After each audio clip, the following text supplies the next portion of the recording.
हे भगवान, फिर से यह कोरोना नाम का राक्षस जाग गया। इस बार तो ड्रैगन के मुंह से मौत बरस रही है। सही बोल रही है माँ जी। मुझे तो अब शर्म ही आती है कि मैं चाइना से हूँ। न जाने क्या क्या खाती हैं, कैसी कैसी बीमारी फैलाती हैं। अरे बहू, लेकिन वहीं से तो तू भी आई है ना मेरी लाडो। तू तो अंडा भी नहीं खाती। माँ जी, अच्छा खासा सब ठीक हो गया था, लेकिन पता नहीं कैसे ये फिर निकल कर आ गया। काश चाइना वालों को थोड़ी सी और अकल होती तो आज हम लोगों से अपने यूं जुदा ना हो रहे होते।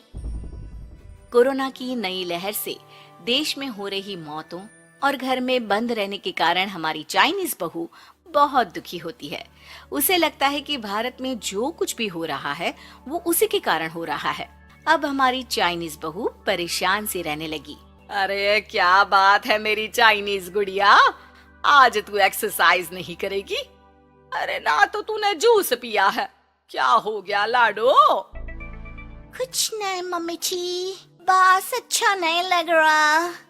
लोग मर रहे हैं और मैं जूस पीऊं।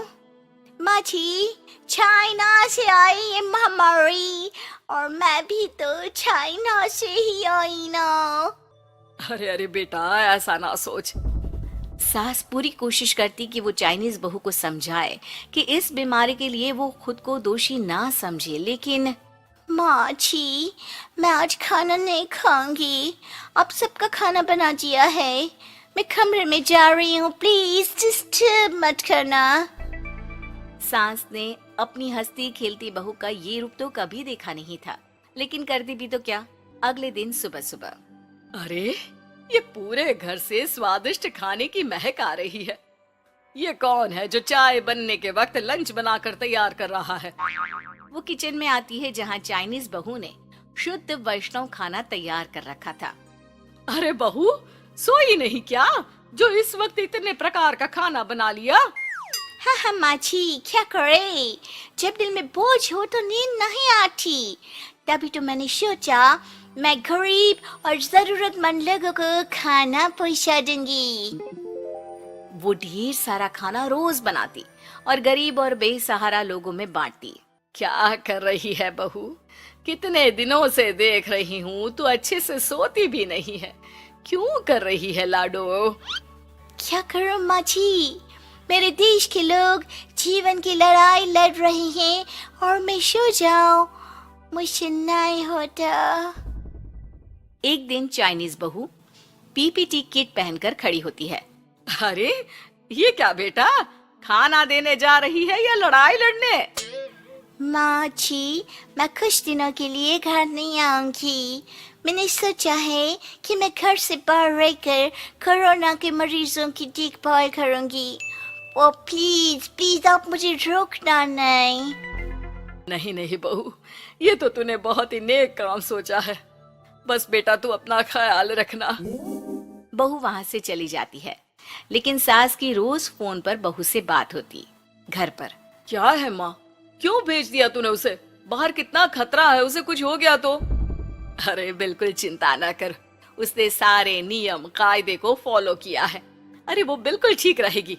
और अगर मैं उसे मना कर देती ना तो उसकी अंतरात्मा उसे सोने नहीं देती। तू तो सारा दिन घर से ऑफिस का काम करता, लेकिन मैंने देखा है उसे कितना परेशान रहती थी कुछ दिनों से। हाँ वो भी है।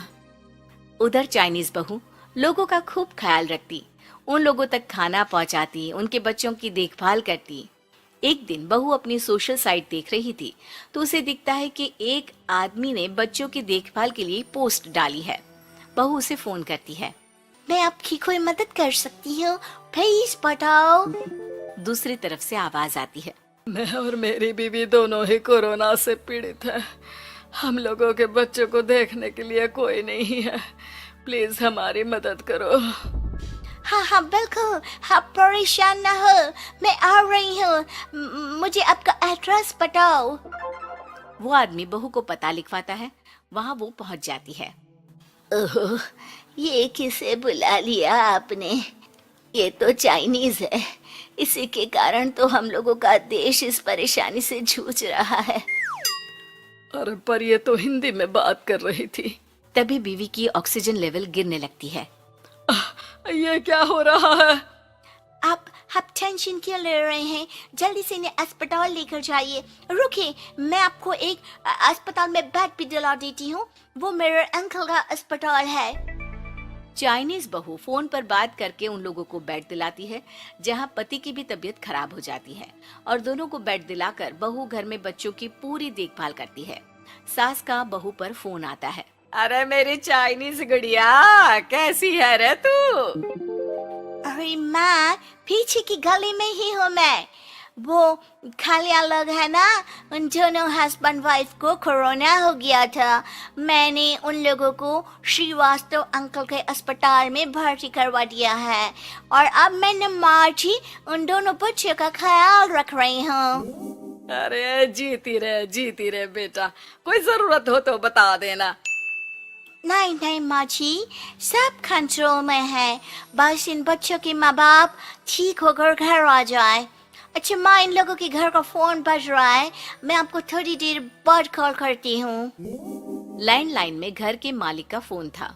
हम लोगों की जिंदगी का कोई भरोसा नहीं है। यहाँ इलाज महंगा है और हम लोगों के पास पैसे नहीं है। जितना इलाज हो सकेगा उतना ही होगा। हमारे बाद प्लीज आप हमारे बच्चों को संभाल लेना। नहीं, ऐसे मत बोलिए, मैं अस्पताल वालों से बात करती हूँ। बहू अपनी बैंक से अस्पताल वालों को पैसे दे देती है और फोन पर कहती है, हनी, आप लोगों के अकाउंट में पैसे डाल दिए हैं। इन दोनों का अच्छे से इलाज होना चाहिए। पैसे की जरूरत होगी तो मैं और डाल दूंगी। सारा दिन बहू कोरोना पेशेंट के बच्चों को देखती, रात में ढेर सारा खाना पैक करके जरूरतमंदों में बांटती। सोशल साइट्स के जरिए भी वो लोगों से जुड़कर उनकी मदद करती। फिर एक दिन घर का मालिक और उसकी बीवी ठीक होकर घर आ जाते हैं। आपका बहुत बहुत शुक्रिया, मैं आपकी पाई पाई लौटा दूंगा। भाई नहीं, पैसा दिया था, लेकिन वो जब आप बिल्कुल ठीक हो जाना तो क्षमा कर दे देना। कोई बात नहीं। दोनों पति पत्नी चाइनीज बहू का शुक्रिया अदा करते हैं। आप तो हम लोगों के लिए भगवान की तरह है, आपका बहुत बहुत शुक्रिया। चाइनीज बहू बहुत खुश हो जाती है। वो घर आकर सास को पूरी बात बताती है। देख मेरी चाइनीज गुड़िया, तुझे चाइना का होने पर अफसोस था ना, लेकिन तूने सच्चे दिल से लोगों की सेवा करके ये बता दिया कि बेटी कहीं की भी क्यों ना हो, ससुराल आकर वो ससुराल के रंग में ही रंग जाती है। अब तो तू मेरी भारतीय बहू है। हाँ।